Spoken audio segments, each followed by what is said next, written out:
Otto von Bismarck was leading the movement of German unification and had already succeeded in crushing the Austrians in 1866 and uniting the northern states. But to fully unify Germany, he also had to eliminate French influence in the southern German states. Meanwhile, Napoleon III of France wished to curb the Prussian threat and restore the prestige of France on the continent.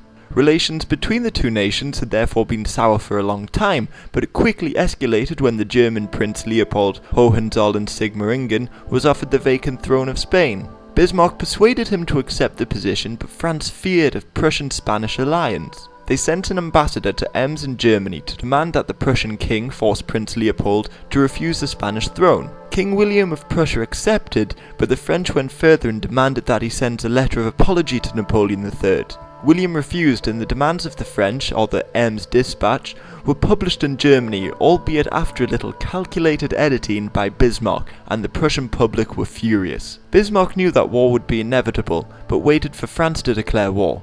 Therefore, he could gain the support of the southern German states, something Napoleon III was also counting on. In July 1870, the French listened to the public's demands and declared war, and they were pitted against all the German states. The French were unable to stop the technologically superior and more disciplined Prussian forces from crossing the border. The French army was then divided into two.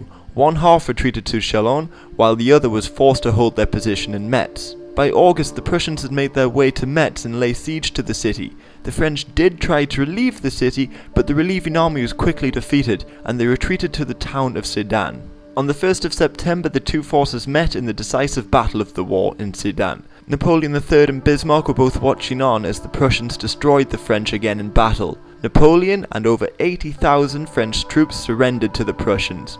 When the news reached Paris, rebellion spread across the city and a republic was declared. Within a month, the Prussians had made it to Paris and lay siege to the city.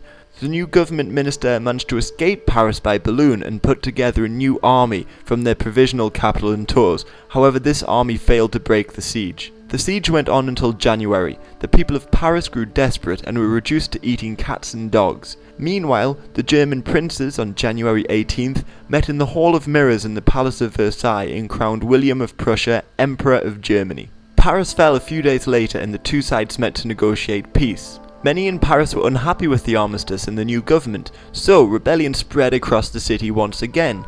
The rebels seized power in Paris and the Paris Commune, a revolutionary socialist government, took power.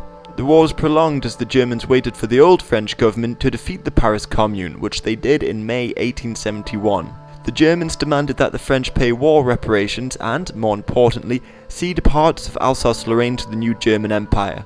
The French never forgot this loss of land, and French foreign policy for the next 40 years was dominated by the idea of revanchism, reclaiming this lost land. It can be attributed to France playing a major role in the scramble for Africa, as they tried to distract public attention from the issue, and it was the main reason they signed the alliances with Russia and Britain, making it one of the chief causes of World War I. And also, the war was instrumental in forming the German Empire.